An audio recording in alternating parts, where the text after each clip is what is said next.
Welcome, welcome, welcome. Today we have an incredible, I'm pretty sure that we are going to have an incredible conversation. My guest is someone very special and he has been doing such an incredible work that I cannot even introduce him. So I'm going to pass the word and say, welcome, Aniruddhan. Hopefully I'm pronouncing your name correctly. I hope so. Yes, that was good enough. Yes, my spiritual name is Aniruddhan. So, and it's nice to be here with you all. So, yeah, let me give you just a brief background.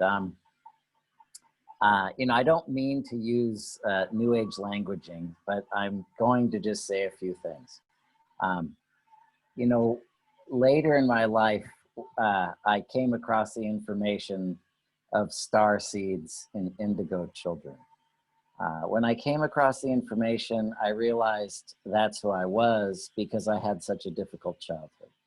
So, the only thing I could say about how I realized I was a starseed and a indigo child was, at the time I was born in 1961 in California.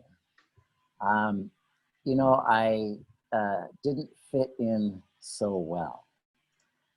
And so that's one of the main things with the indigo or the starseed is, as a child, I really felt like I was on the wrong planet.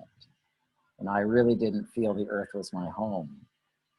I was always drawn to go outside and look at the stars as a very young child.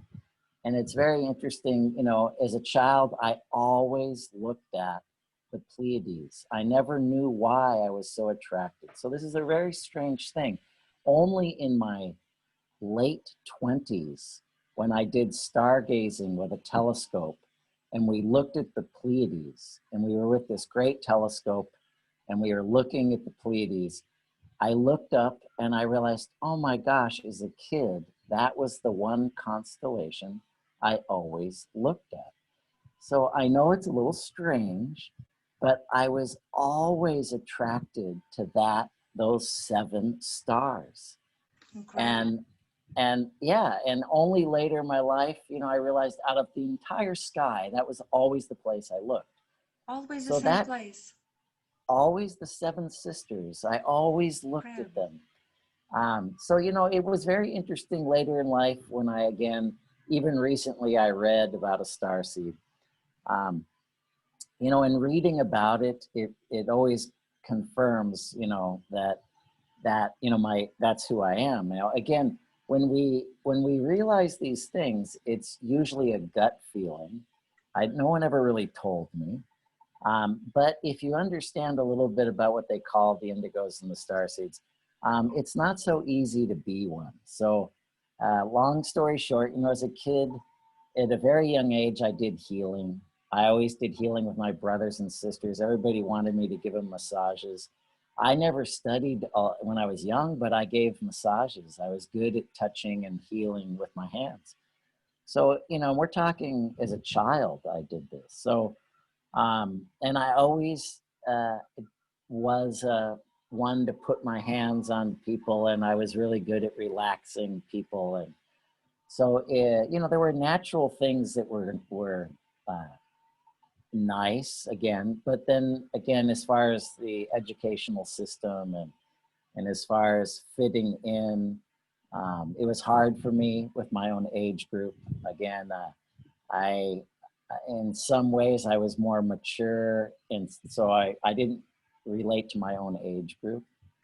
It was a little bit difficult because I was not so comfortable with kids my age. So I would gravitate towards the teachers and the adults. But because I had this natural attraction to healing, then when I did finish, the educational system, the high school system, I was very much into sports, so it was sports and rock climbing and skiing. So I was able to do a lot of really nice outdoor sports and kayaking. And again, I did many, many outdoor sports. So I really enjoyed that. It was one of the places I took refuge. So I was, more it was comfortable your safe place, right? Like your safe place was there.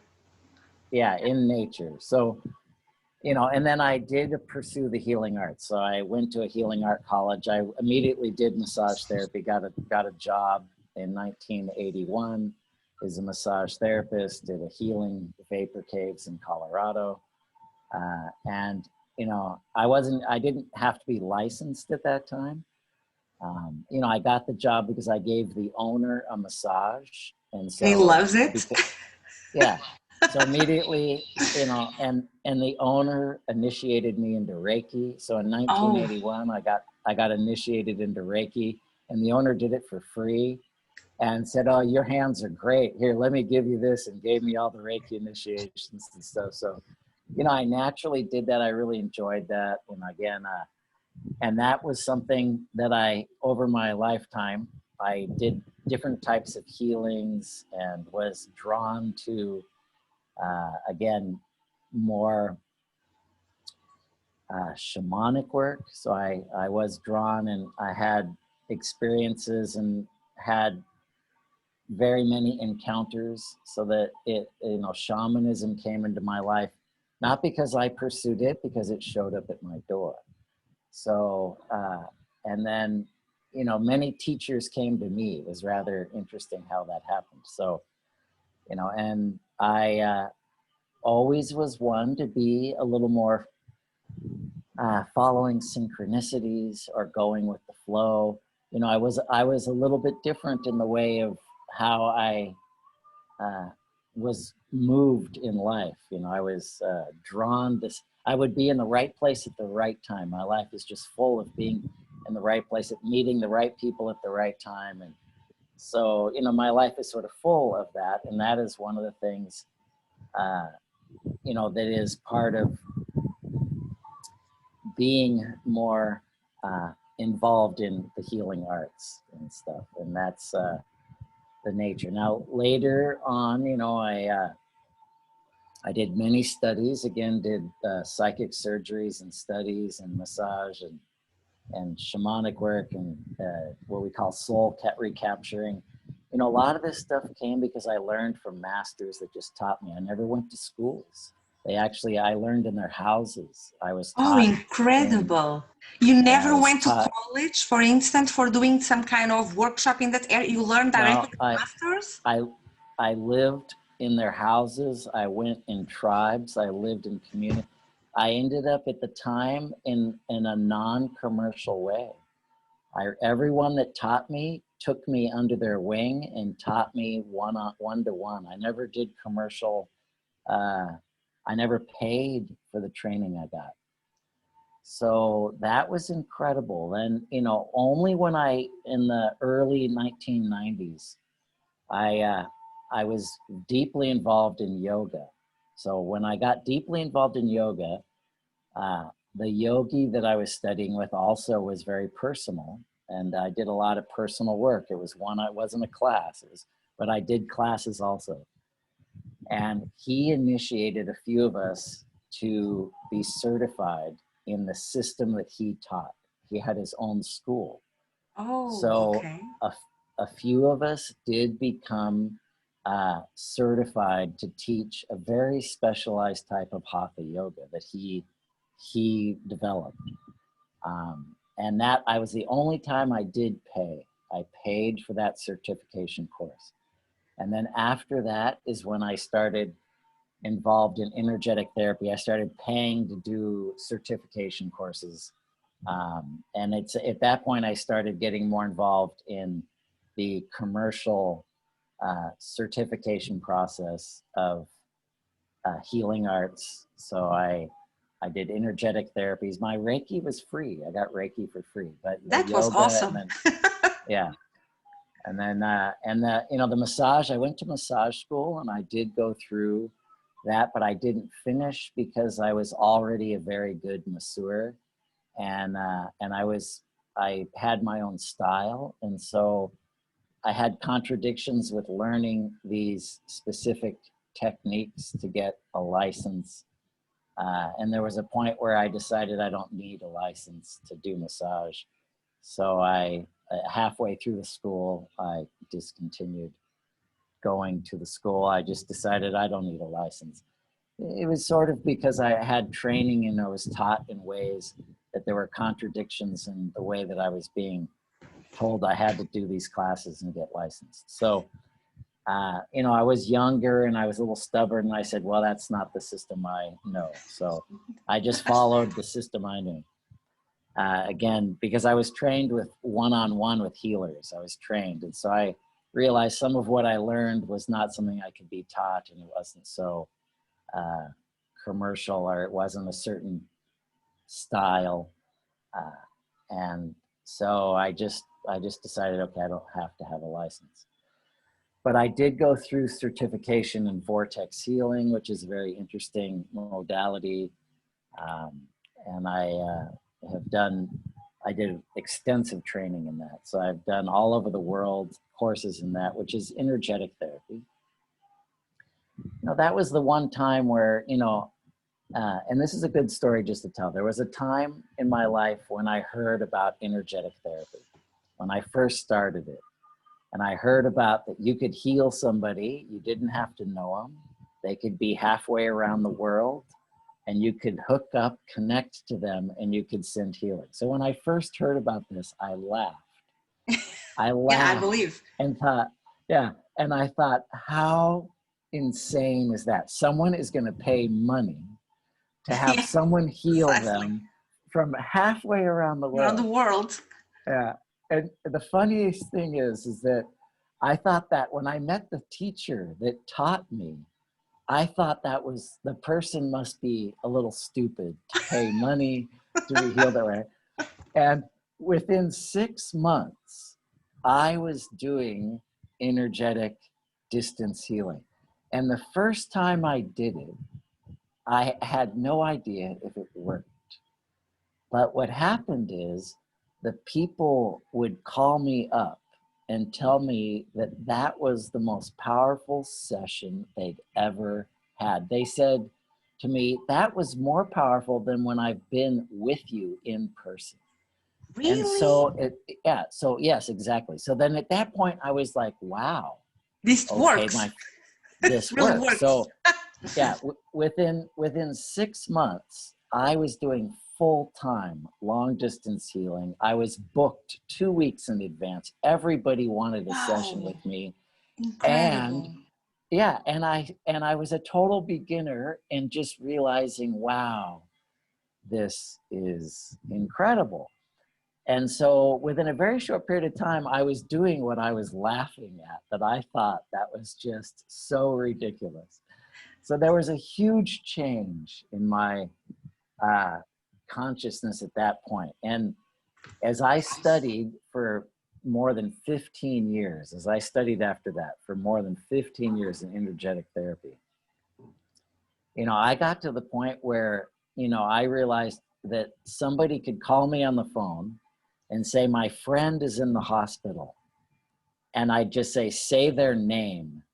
And all they'd have to do is say their name, and I'd say, think about them. And I'd immediately connect to the person they're thinking about that I never met, and I didn't even know the location that they were.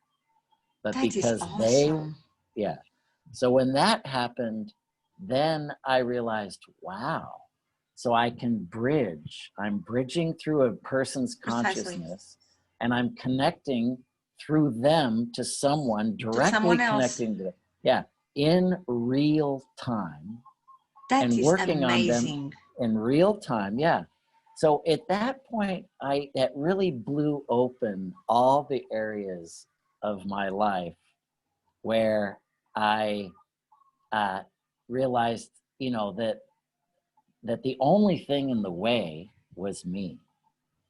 And then I just started looking at, you know, that I'm the only one that's blocking myself.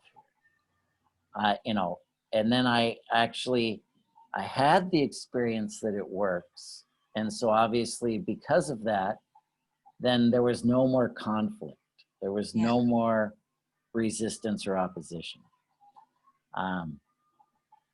And so one of the things that I want to end with is, and yes, I have studied biological decoding, which is one of the most amazing art forms. And it's very scientific, developed by a doctor. Again, if you just want to look it up, you can look up biological decoding. I'm not going to try to advertise other works, but it is very much based on a medical science, and it's about how emotion and disease and consciousness and the traumas we experience, how they create specific diseases, and the way we receive information can create very specific diseases depending on how we react to the information. So it's about healing disease and the root cause and tracking down the root. And it's very scientific and it's very precise. So I studied that. I did many courses. I'm certified in that. I took on and did many other certifications, and have branched out in vibrational healing, which is using my voice, tonal healing, pineal healing, doing pineal activations, doing tonal activations and healing. And then, in that process, my own system of healing came to me. So in that, it's like, that's where the star seed and that's where the indigo thing came. I sort of brought a system of healing that came through me that is, it's very advanced. It is a quantum type of healing. So the system that I teach and that I work with is called the Divine Diamond. Again, it's a little hard to describe it because it has a quantum aspect, which is, and if we're going to use language, has a multi-dimensional aspect. So it's working in higher dimensions. So it gets a little more difficult when you're starting to work in those higher dimensions. But the idea of working in real time and doing the other types of healings that I was doing, like vortex healing and this energetic healing, and even psychic surgeries, you are working in beyond the third dimension. You're working in higher dimensional aspects of the body. And you're actually doing things without using a knife, but you're actually, again, you're working within physical tissue in higher dimensions. You're doing things within the human body. You're moving energy within a human body on a higher level than a physical level. Even if it is cellular communication, you're working with the communication of the cell in an electromagnetic way. So you're directly communicating through electromagnetic intelligence, through the intelligence of light. And you are able to manipulate the physical body. You're able to actually change some of the structure in the cells, but That's you're changing. incredible. Yeah, that change again is communicational, using electromagnetic and using light frequencies, using multidimensional frequencies, communicating directly with the cells, and then giving information to the cells from which they take the information in and they change. So Wow. you can alter, again, the way the physical body is being, I say manifesting a disease, the way the physical body is manifesting a tumor or a malnormity, an abnormality. So if the physical body has an abnormality, there's something that is not functioning normally. So there's something interfering, impeding the normal functioning of the organ, the normal energy that it needs to function properly. So in that way, without surgery and without medication, you're communicating. And the level of which you're communicating, we can call it a spiritual level, or again, a quantum level, or a multidimensional level.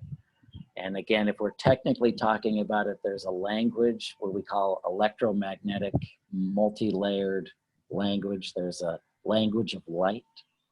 So there's a multi-dimensional language that when you understand sort of how to access that, you're able to actually alter cellular structures, and you're able to actually change in literally rearrange molecules. You actually can rearrange the inside of a body through electromagnetic intelligence. Now, the last area that ended up becoming really clear in the work I do is that when we are working in this area of quantum healing, and we are working as like the individual Aniruddhan, that I am individually using my intention and I am doing a healing with someone, I'm accessing what I call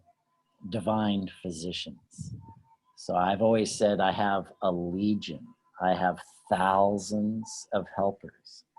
And I'm accessing, now even when I access these helpers, they're all part of my family of light. They are part of me. Now they are, and they would be seen as separate from me. But again, in this understanding that they're part of a family, they're part of my family, like a tree. They're part I'm of the understanding. tree. Yeah. Yeah, and then the tree is huge that I am working through, and the aspects of the tree that I am connected to, they have individual talents and individual abilities. Like you say, you know, I call them the divine physicians. You can also sometimes call them, I call them physicians because they're, you know, they're intelligently trained in the field of which you're calling upon them, the healing aspect.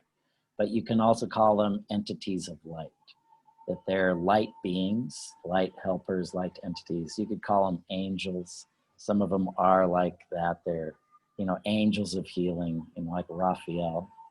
And they're assisting, and they're the ones that are flowing through and working through the intention of which I'm directing, like a painter. So you are guided, So, right? You are guided by them. yeah, I'm guided by, Oriented. and also sometimes I just allow them be through my intention. I allow them to do what is best for the individual. So now the fundamental principles of this is it's always by permission. So when I work with someone, I tell them, you know, you're the one, you know, that it's up to you, you know, that you can stop at any time the process by just saying stop. I don't stop, and the process will stop. You know, it's up to you. If you're the one that is seeking to have the healing, it's because you are asking, and you're receiving it because you're asking. So it's always by permission. You know, if somebody says, will you heal my friend? I'll have to say, well, I have to ask them, because Precisely. for me Yeah. to heal, they have to give permission. So in working with this energy of love, or this divine benevolent energy, it's always by permission. And you can never really help anyone that is not receptive to receiving the help. You know, even they say with prayer can help someone, but they have to be receptive to receive the prayer. Precisely. So Yes. if somebody's got the door closed and they're like, I don't want your prayers, and I don't want to receive love, and I don't want to receive the energy of your blessings, and I don't want, you know, it doesn't mean that the energy that you would send wouldn't go sort of around where they are. But it's true, if they close the windows and the doors, it really won't enter. It's not invasive, it's not forceful. Now, it can enter, but it has to be by permission. Someone has to open the door and the window and let the light in. Come in. So, Precisely. It's yeah, very yeah. important So, that the people say, yes, I give you the yeah, permission. I'm open to it. yeah, Otherwise, it's not going to work as is expected, yes, right? So you yes, do an yes. So, incredible job. It's an well, incredible job. actually, the funny thing is when we do this, you know, when you really understand and you're doing this, you know, I do it like a child and a student. You know, we do things and when we really work with this, you know, with a great open heart and an openness, we're listening, you know, we're working in a moment to moment basis. So we don't really have a protocol, because when you're working like this, it's like all of a sudden you feel like something's necessary, and so you just look in that direction. You sort of sense something, you go that way, and sometimes you go that way and you feel like, oh, that's not working, and you That's not come the back right way. and you go, yeah, you go another way. So it is a little bit different in that you're not following a set protocol. I mean, you have a protocol, you like have a recipe, you have a recipe, but you know, some person may want it a little sweeter, some person wants it spicier, you know, one person likes bitter. So, you know, you're sort of adjusting the recipe to each It's a little individual. bit like unpredictable, right? You never know what's going to really, you know what will happen, but in what way will you work? Depends. Yeah, the individual, again, one person may need sweet, one person may need bitter, one person may need astringent, one person wants spicy, and literally it's almost like that. You might have to throw a little pepper or a little sugar, little, you know, lemon juice, a little sour, you know. So it's sort of each individual is going to respond a little differently, and you are going to sort of have to make a recipe, you know. So it's so in that way, you're sort of a student, you know, and you're always just, there's a little bit of uh, momentary being present in the moment to what's appropriate. Now, the other aspect is, again, these higher physicians and these higher conscious beings that are helping, they know and communicate with the other person's collective conscience and their higher selves. And so, you know, they're communicating directly to the intelligence of the person's body. And again, their guides, and everybody has their own higher knowledge and wisdom. So they're communicating directly with that. And, you know, so that everything is being orchestrated and implemented. So it's really nice. And you know, you're always learning, you know, you're always listening. Again, there's always a innocent child like beginner's mind. So it's a really healthy way, because you know, you never absolutely know, but you can, in every moment you can get the answers. Yeah. But you're not, you know, you're not knowing, but the answers come. What's appropriate can come. And you stay very flexible. Yeah, and you always are staying very open, because at any moment the truths can change, the answers can change, you know, things can, you know, depending again on the situation you're in, you you have to pay more attention to the process that's undergoing. It's that you're involved in the moment. Now, you know, the only other thing that happened in the work that I do is I have an automatic system. So wherever I go, my DNA does healing on everyone that comes in contact with me. So I have sort of, I call it silent music. My body plays frequencies. So I play this silent music, and everybody that comes in contact with me will just tune in and pick that up automatically. So um, so then there's just this constant, you know, silent music that's playing, and it's involved in evolution, and it's involved in the person's personal evolution.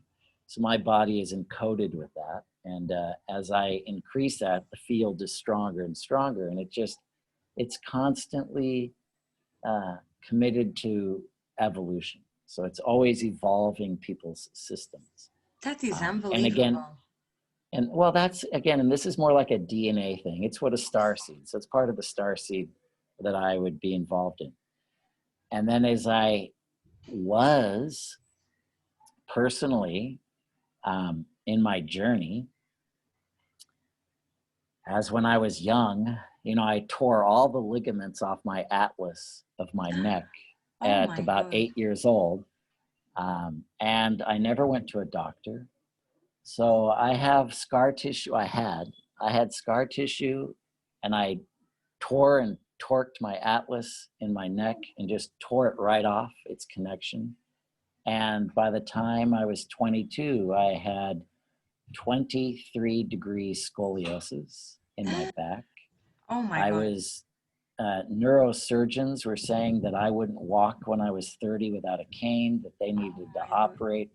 My spine in my early 20s looked like they said a 65-year-old spine. They said the amount Jesus. of calcification and the Yeah. amount of fusion that was in my lower back and the 23-degree angle curve. So there was a point where I went through, because I never went to doctors, I never told anyone I was in pain. So I had tremendous injuries that were tremendously painful. And early on in my life, that pain got to such a point that I had to go and see doctors. Now, once they told me about the knife, there was no way. So there was no way I was going to go under the knife.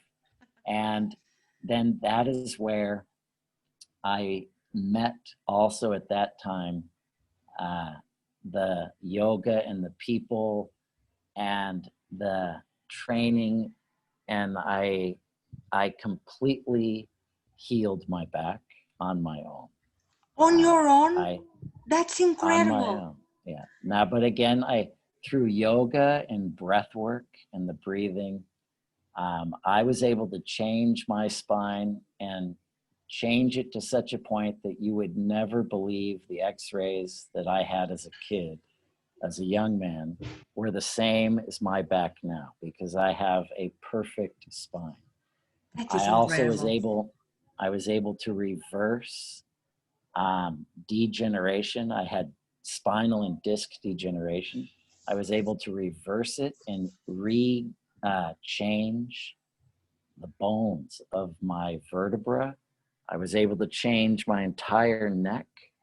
I was able to change the scar tissue.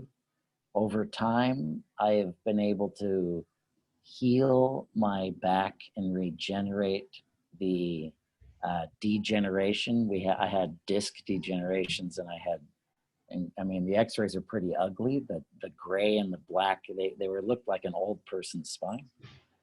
So I was able to completely reverse that, something they say you can't do. And in the process of my, life, there were times where I have come pretty close to dying. I've had parasitic infections, and I've had infections that were so bad that I had dark field blood micropsy work done. Oh And my God. the doctor that did the blood work said he'd never seen in his whole life blood that dirty. That I had parasites, liver parasites and liver flukes in my liver and in my blood, and brain fluke and parasites. He said that were like, they'll kill you. He said, and they were big.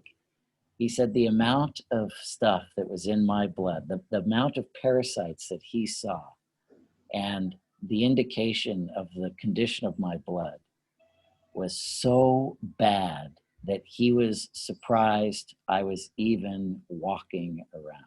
How could you be alive also, Now, right? Like, how can you be yes. alive at this point?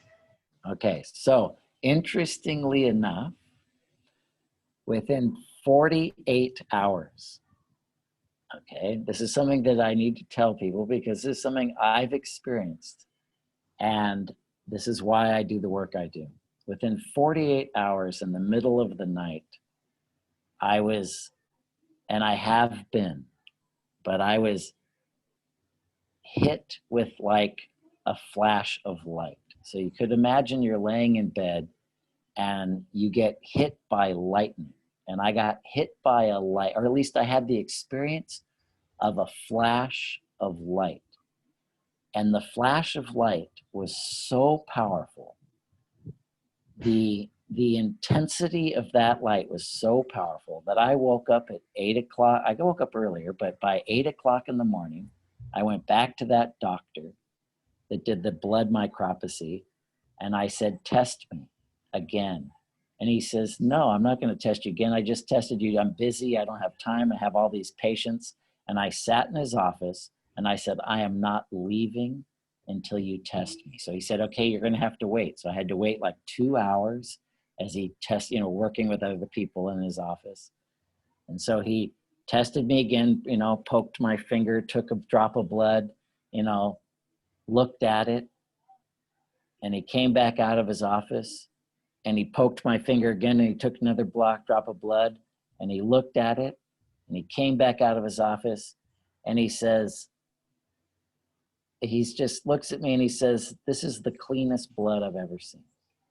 He said, "I've never, ever in my whole life seen blood this healthy and this clean." He says, "Your cells are amazing." He says, "I don't understand." He says, your blood was so bad 48 hours ago.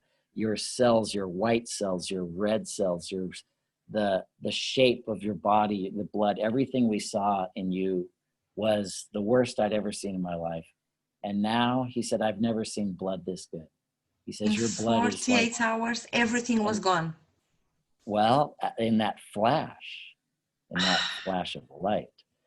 So what he did is he said, "I still need to do another thing." He says, I want to let this blood sit for 24 hours and I want to let the blood sit. And he says, "I want you to come back tomorrow and I want to look at what your blood looks like. And because I can tell more in 24 hours, I want to see what happens." So he said, and I came back and he says, "Your textbook." He says, "Man, your blood is just off the charts, like unbelievable." He said, and he took another test right then and there, looked at my blood, and he says, "Oh my God," he said, I've never seen Nothing like blood this so before. healthy." Yeah, That was so healthy. amazing. What Yes. happened? What do you think that was a ray of light? Okay. Well, again, I've been involved what we call miraculous healing. So I've been involved in miraculous healings. I understand a little bit about it. I have been hit by lightning. I've been literally hit and pummeled to the ground by lightning. I have an energy system that allows me to grab electrical lines and they just tickle. So I can grab live electricity and it tickles me.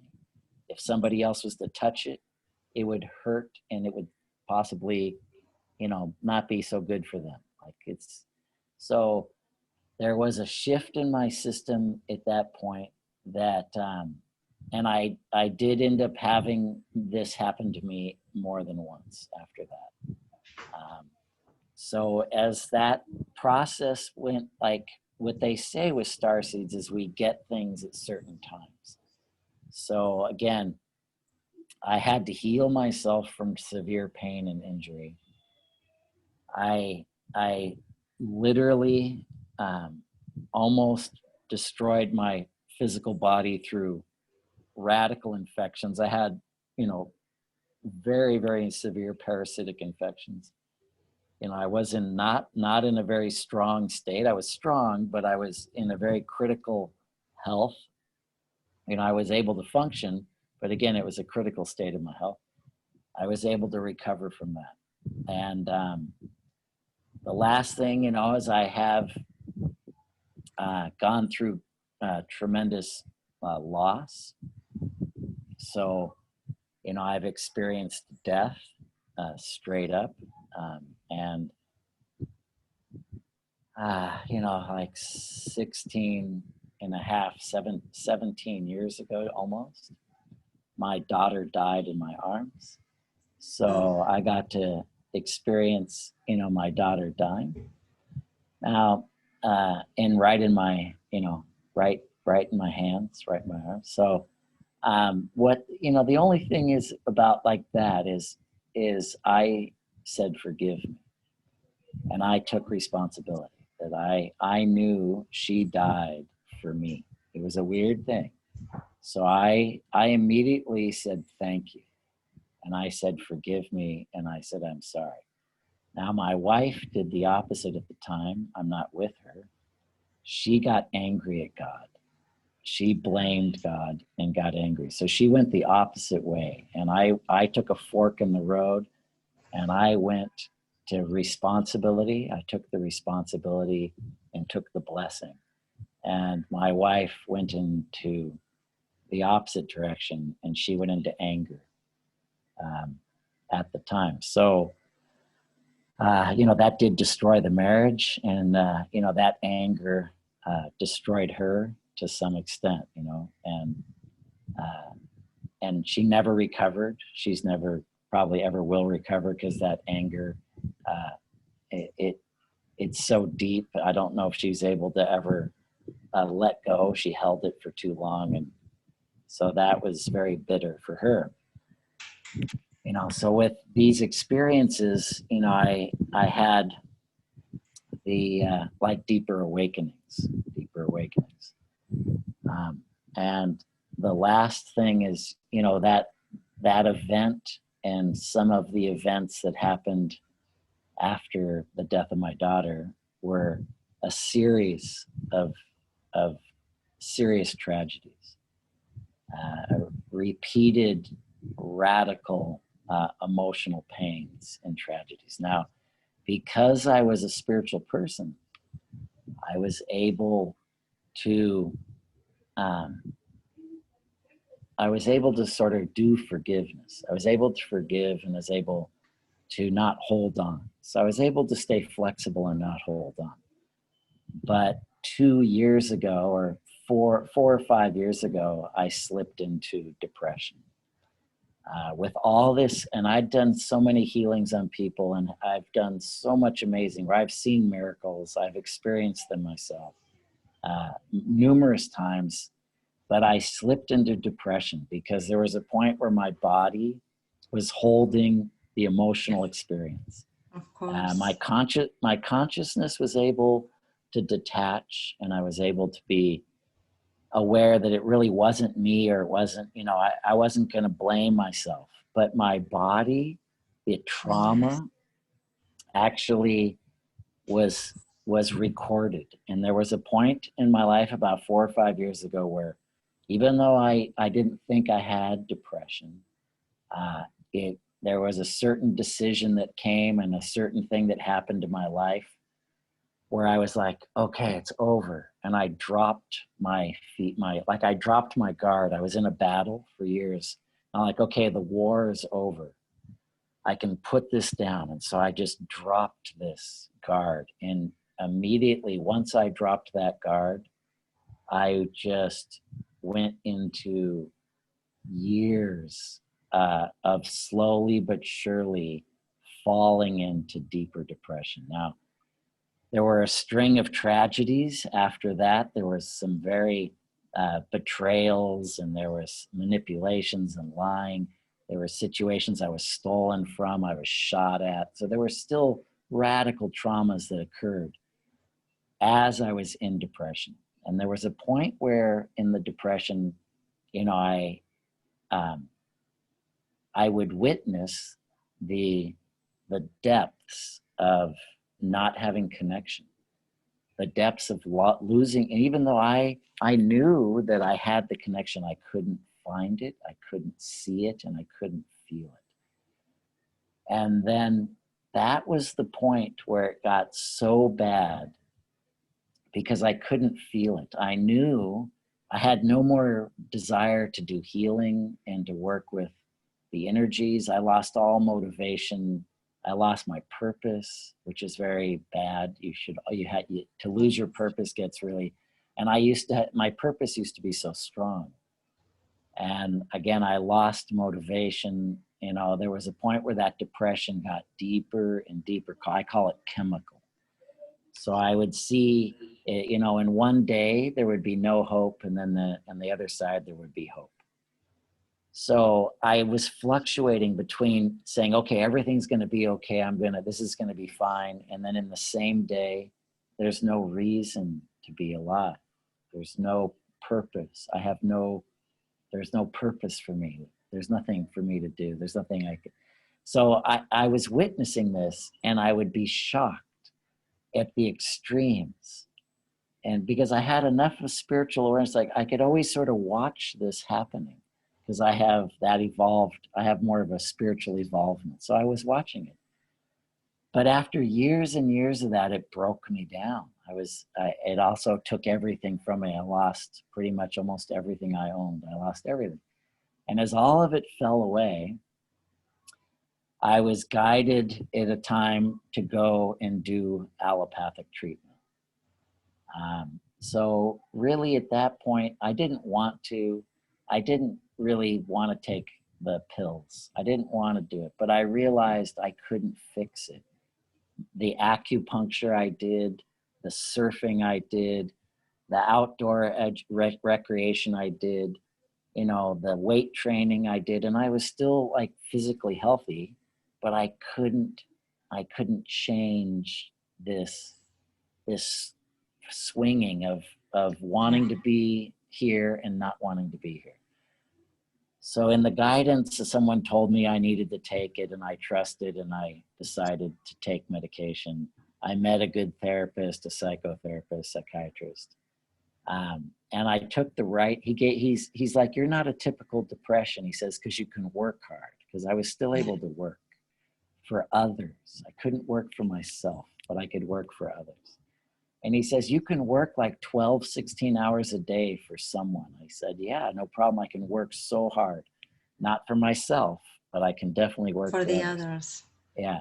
And he said, you know, you're not typical, but he said, okay, you know, I will follow advice, because he was advised that I should probably take this. And he was like, you're not normal. So he gave me sodium valproate, valporic acid, which is for like stage 1 bipolar. It's not really known exactly how it works, but it's helped us, because I had mood swings, and I would tell him, you know, I'm up and I'm down. I'm up and I'm down. I wasn't externalizing it. So I wasn't externalizing when I was down. I was just down.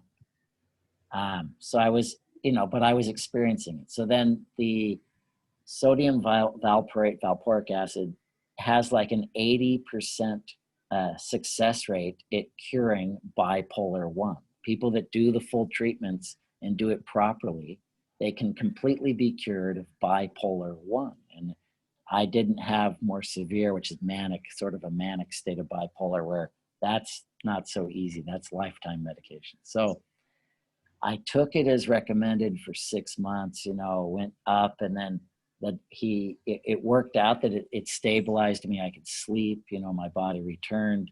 I was feeling better. So then he weaned me off, just like I was told. I got weaned off. And that was over 6 months ago. I've been off the meds. Now I've gotten all my energy back. You know, I've been able to recover my system. My energies are way back up. I'm fully engaged back in teaching and in healing in a bit different way, because I've taken the knowledge and I'm now doing a new work. So I have a new work that I'm doing. And the only thing that this wisdom has given me is I can really work with people that have suffered. I know serious spinal injury. I know pain. I know, you know, physical problems that normally would say are uncurable. I can deal with people that doctors can't. I can help people that have had depression, because I know exactly what they have. Because you've passed for that, so you know what it's like. Yeah, that's incredible. I know what it's like. Yeah, and you know, I can help someone, and maybe they don't need medication. It's not, but in general, I can also be a good person to advise them, because the medication's the last thing that I would do, but it was something I needed to do to recorrect the chemical imbalance.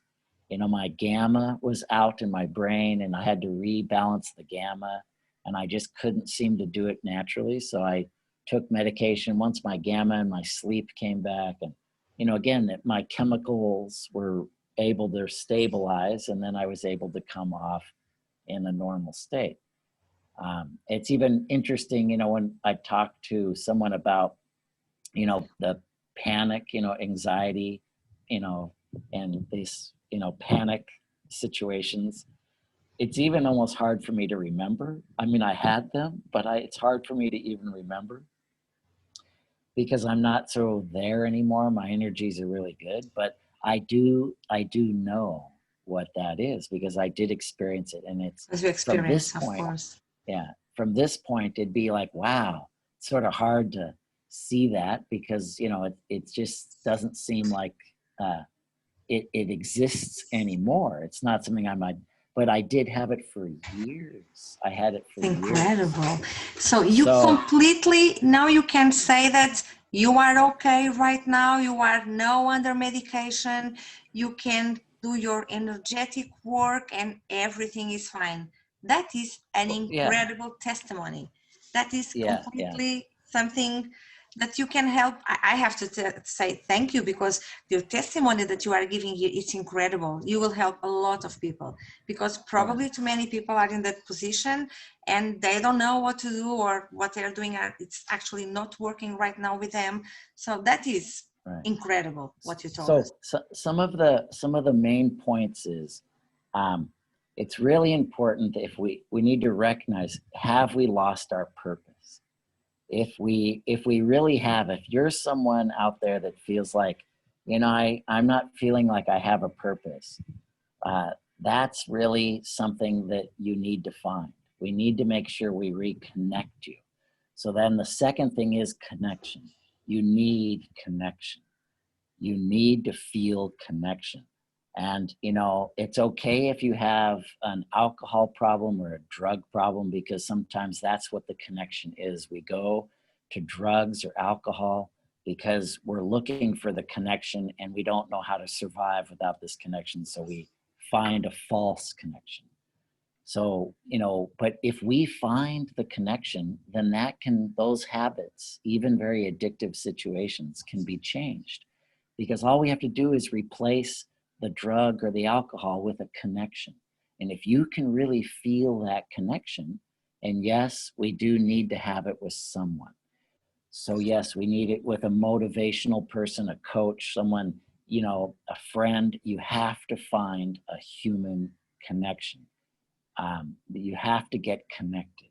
You have to have a purpose. You have to get back to your purpose. Those two fundamental things are really important. And then the third is that you have to believe you can do it. It's not what the doctor says. I've dealt with people, incurable diseases that are supposed to die, and they never died. I worked with them. I've seen things, and doctors have seen miracles happen because something happened in the process of me working with them. We've had the same kind of things happen: blood work change, leukemia go away, complete cancers in people's bodies are gone, they disappear. Incredible. So the main thing is, it's because the person found the connection, because that light that hit me and that I know about went in and they experienced it. They had the flash. They were able to manifest the internal flash, and they were able to clear the disease. They were able to let that love get in and let go of the dis-ease. And a lot of that is emotional. They were able to forgive. They were able to do things like that. So the third thing is, you have to know you can do it. Okay. And the fourth thing is that you do need to work with certain attributes. Okay. So I work with the 7 sacred attributes, and I tell people this is a formula, and it's important that you can take situations in your life. Okay. And you need to look at the formula of love, faith, and patience. You need to have love, you must have faith, and you need to have patience, because you need to forgive and you need to be grateful. So you need to forgive, you need to accept. So that means, you have to have love, faith, and patience, because you have to accept and forgive. Forgive and accept. Okay. So that there can be this sense of gratitude for an experience, because you're able to forgive, you've been Yeah, able to accept. When you can forgive and you can accept, there's a gratitude for the precisely. experience. And then there's grace. So those are the 7 sacred attributes: love, faith, patience, acceptance, forgiveness, gratitude, and grace. That formula needs to be put through your life. And some people say, no, I can't forgive this person. I can't accept what they did. And a lot of times that's the cause of the disease. That's one Yes. of the root causes of where they're having a problem. That inability to forgive, to accept and forgive, is what's causing the bitterness in their life. And it can be causing it to the point that body can get a dis-ease. The body can create a cancer. And that It people can cannot, really be sick. yes, they can get sick. So again, that's something I tell people they need to work with. But first and foremost, again, you have to be able to see, have you lost your purpose? You know, you really do need to have connection. We need to rebuild your connection. Really, really important.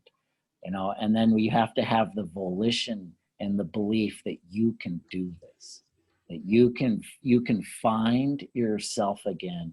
You can find the love you need, the connection you need. You can get over this. You can get it back up on the horse. You can get back up on your feet. And then the idea of the 7 sacred attributes is you're going to need love, faith, and patience. And you're going to have to know, you know, the faith is you're just going to have to believe in yourself. You're going to have to believe that there's a purpose to your life. You're going to have to go deep into knowing you can do this. And then you're going to have patience to accept and forgive. And you got to do that. If you follow that formula, you'll feel grateful because you'll learn. You're like, wow, that ability to forgive and accept taught me so much. And now I'm free. I'm so grateful because I'm free from the burden of carrying that bitterness and that this, that, and the other. And then the gratitude and the grace, you know, you get the freedom from it. So this is a formula. This is what I work with in my work right now, the Divine Diamond. The 7 sacred attributes, I call them the language of love. They actually are divine beings. Love is like an angel. Faith, acceptance, forgiveness, gratitude, and grace. They're the language of the heart. They're the language of truth. They're eternal. They're not from the mind. They exist in love. They exist forever. They cannot be thought about. You cannot think any of them. They can only be experienced, and they're living energies. They're like a rainbow of your heart. So if we can work with that, if you can use this formula I'm telling you right there, and you can get back up on your feet, and you can work this formula, you can overcome anything with the right coach, the right friend, and you have to believe in yourself.